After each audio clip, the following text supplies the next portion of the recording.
Bonjour à toutes et à tous, aujourd'hui nous sommes à Tréfilerie pour présenter le dernier booktube de l'année autour de romances spéciales pour l'été, feel good, fraîcheur, joie de vivre, tous nos conseils pour passer un été merveilleux.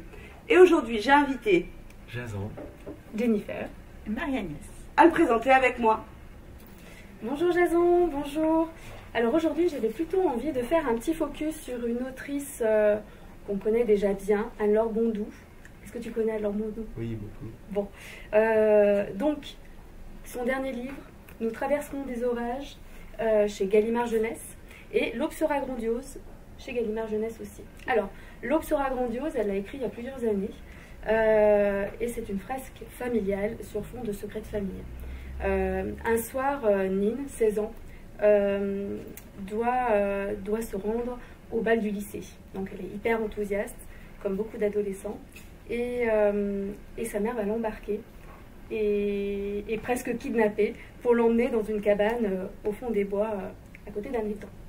Et là, en fait, elle va lui faire un merveilleux cadeau, le cadeau de ses origines. Voilà. J'en dis pas plus, c'est juste... Donc c'est plus joyeux que horrible du coup. Alors, sur le coup, en fait, Nine va passer par plein d'émotions différentes. Elle va commencer par la colère, mais au fil de la nuit, en fait, on va s'égrener voilà, toutes ses origines et tout le secret de famille qui fait qu'elle est là aujourd'hui. C'est effectivement un merveilleux cadeau à la fin. Voilà. Et donc, je voulais le mettre aussi en comparaison avec Nous traversons des orages, parce qu'en fait, dans L'aube sera grandiose, on va avoir des révélations sur les femmes de la famille. Et on va monter jusqu'aux années 60-70. Dans Nous traverserons des orages, ça va être une fresque familiale, mais plutôt du côté du masculin, des hommes de la famille. Donc là, l'histoire commence en 1914, à l'aube de la Première Guerre mondiale. Et donc on va suivre cette première génération d'hommes particulièrement, même s'il y a aussi des personnages féminins, qui vont donner naissance à la future génération, etc. On est dans le Morvan, dans un petit hameau qui se nomme Les Chaumes, dans une petite ferme assez modeste. Et là, un petit peu pareil, il va y avoir un secret de famille qui va se cristalliser en 1914 et qui va en fait se répercuter sur les futures générations jusqu'à l'époque actuelle. Voilà. C'est juste fabuleux, on a juste envie de tourner les pages pour savoir, voilà. Et puis surtout, on a 100 ans d'histoire de France qu'Anne-Laure Bondou nous a conté voilà, dans ce roman. Voilà. Et moi je vais te présenter Bien trop petit de Manukos, édité chez Lardeur. Donc c'est un roman qui a fait polémique à sa sortie.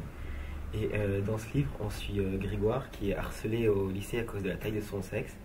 Et du coup, il a plus trop envie d'y retourner, mais on va se rendre compte que avec l'écriture, lui qui écrit beaucoup, ça va lui permettre de dépasser toute cette honte, cette peur, tout ça. Et à force d'écrire tout ça, il va se rendre compte que ses désirs, c'est pas exactement ceux qu'il pensait être, pas là où il les attendait, tout ça. Du coup, on suit un peu son avancement d'ado, et il parle de sujets un peu tabous le plus souvent, et vraiment qui rend l'histoire super intéressante et enrichissante. D'accord. Et donc, tu as l'air d'avoir aimé? Ouais, j'ai bien aimé. Et t'as compris pourquoi ce livre faisait polémique? Pas beaucoup. Enfin, pour moi, il n'y avait pas de sens à la polémique. D'accord. Eh ben, merci. Salut Marie. Salut Sam. Alors toi, t'as prévu de lire quoi pour cet été? Moi j'ai super envie de relire celui-là que j'ai adoré. C'est Better Than the Movies. J'ai eu l'accent anglais que j'ai travaillé et tout. C'est l'histoire d'une passionnée de comédie romantique. Et dans son village d'enfance, duquel elle n'a pas bougé parce qu'elle est au lycée. Et on arrive, c'est la dernière année du bal de promo et tout ça.